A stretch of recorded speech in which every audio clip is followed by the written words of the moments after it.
Hi everyone, this is Makuring channel. Thank you for visiting our channel. For this video guys, i-update natin ang ating mga succulent arrangement.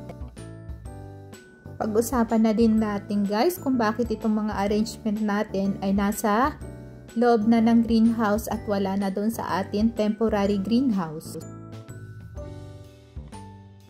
Guys, ito pala yung ating ginawang all echeveria succulent arrangement. Ginawa natin ito guys bandang June.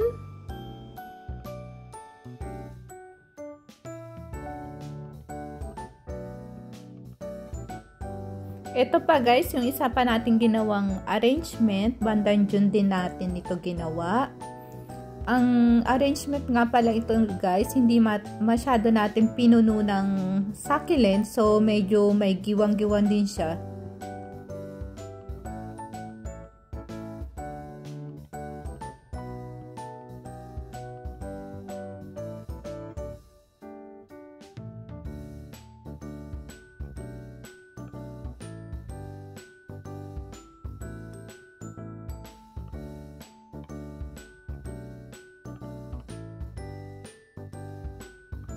Ang string of pearl naman na ito guys ay galing din doon sa temporary greenhouse. Inilipat din natin dito sa loob ng greenhouse. So ito guys ay yung tsura. Medyo napulsan natin guys yung string of pearl doon sa temporary greenhouse. So medyo nakalbo guys yung string of pearl natin. Kapag string of pearl guys, ang succulent mas gusto niya ang soil blend na madaming potting soil at mayroong kaunting fertilizer. Sa pagdidilig naman guys ng string of pearl, basic lang guys. Kapag natuyo yung lupa, ipo-full water natin, ganun lang guys. Kapag natuyo ulit yung lupa, full water ulit. Kapag winter naman guys, ang string of pearl ay maselan sa lamig, madali siya magka-frostbite.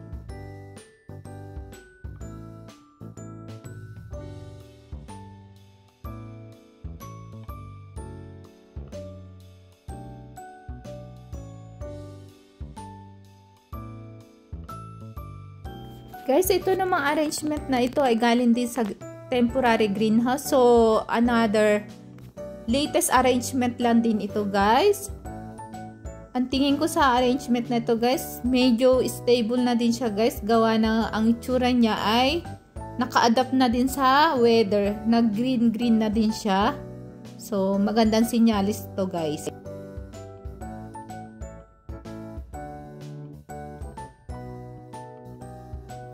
Guys, ito palang arrangement na ito guys, ang kauna-unahan kong ginawang arrangement this year. Ginawa ko ito bandang February ba or March. So sa lahat ng arrangement na mayroon tayo guys dito sa loob ng greenhouse, ito yung tingin ko ang medyo stable na siya. Guys, ito palang arrangement na ito ay nandito lang sa loob ng greenhouse. So, hindi ko siya na rain or shine. Hindi rin siya nababasa ng ulan. So, yung paglaki ng succulent na ito ay na-control natin. So, ang gusto nating, tinatarget nating size ng succulent hindi masyadong lumaking succulent, hindi masyadong maging crowded na arrangement. So, hindi natin pinupull water pa itong arrangement na ito.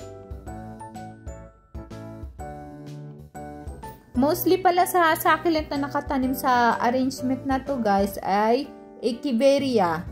So yung mga gilid-gilid, yung mga siwang, giwang ay nilagyan natin ng string of pearl at ilang sedum.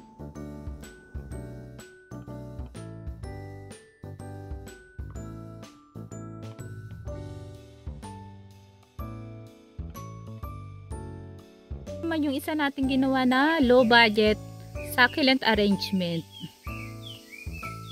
Yan guys, ang latest niyang itsura ngayon. So guys, yung ating low budget succulent arrangement Dahil andun guys sa ating temporary greenhouse, minsan bigla ang umuulan guys. So itong arrangement na ito, ilang beses na nabasa ng ulan. So yung sa party dito guys, meron ditong madiba. Yung madiba guys, nagkasakit, nagbaybay siya. Pero yung may mga nasave ako guys na dahon niya, nilip propagation natin guys yung nasave natin na dahon ng madiba. Actually guys, dalawa yung Echeveria na namatay dito, isa ding Echeveria yung nagbaybay. So ang pinalit natin ay Colorata. Ito si Colorata, ito din si Colorata. So ito guys ang itsura niya. Naging crowded na din siya guys dahil ilang beses na nabasa lang ulan. Tapos growing season din, so hindi natin mapigilan ang paglaki ng mga succulent. Guys, ito pala yung ating Marcos. Galing din ito guys dun sa ating temporary greenhouse. Inaakyat natin dito sa ating greenhouse. Ito naman guys yung ating Golem Jade. So okay naman guys yung Golem Jade. Ang Golem Jade guys, sensitive siya sa taglamig, pero pag summer naman, ano siya, healthy siya, matibay siya sa tag-init. Yan guys. Mula nung nairipat ko siya, malaki na din ang nailaki niya. Guys, ito naman ang update dun sa ating mga succulent na hunt natin dun sa kasi may ngaura. Okay naman siya guys. Guys, ito pala guys, bago nating, actually hindi siya bago guys na arrangement. Ito kasing spot na to guys, tinaniman natin guys ng string of pearl. So yung bandang gitna guys, hindi nag-success yung string of pearl. So yung itinanim na lang natin guys dito sa bandang gitna ay purple haze, saka itong sedum na to, binichigo.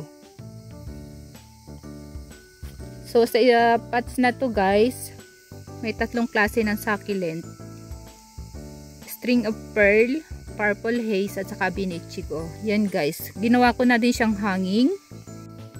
Dito guys, dito ko nilipat guys yung mga succulent nating nagaling dun sa temporary greenhouse guys. So hindi ko pa masyado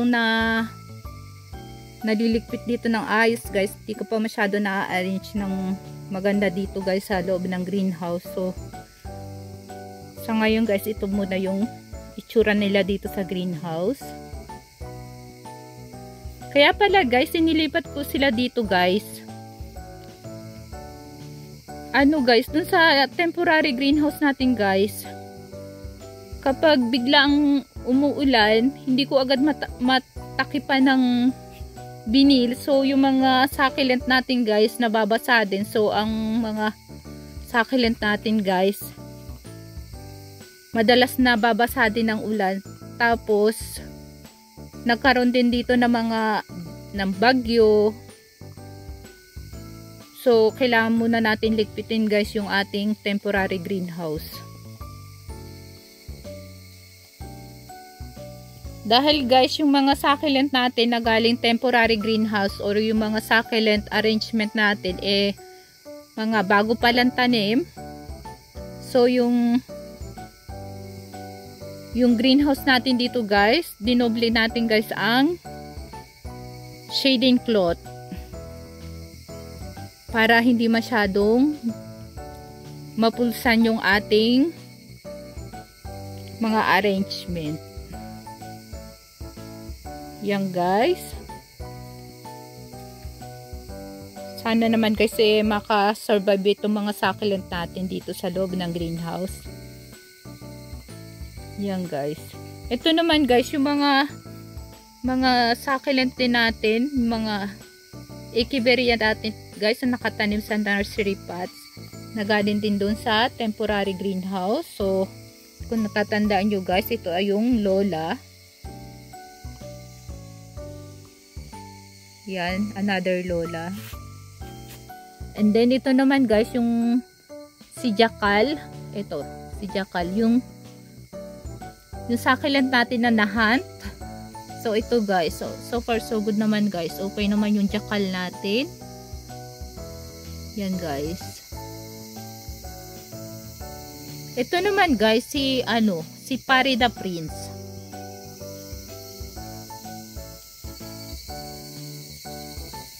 Ito naman guys, si Alex Evans.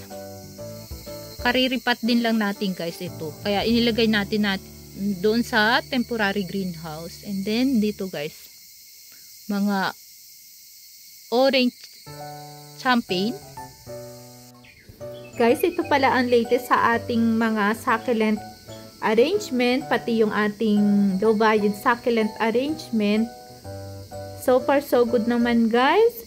Merong nagbaybay na succulent dun sa low budget arrangement natin, pero hindi natin maiiwasan yung guys dahil ilang beses siyang nabasa ng ulan.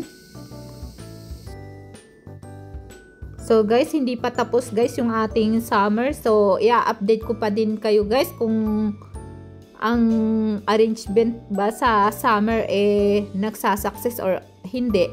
I-update ko pa rin kayo guys kung anong mga mangyayari dito sa ating mga arrangement. Sa ngayon guys, ang masasabi ko lang guys, ang succulent arrangement sa Tagaraw pwede naman guys. Medyo risky nga lang guys, gawa ng kailangan natin lagyan ng shading cloth. Medyo control lang natin ang pagdidilig, pero nakaka-survive guys ang succulent arrangement sa summer.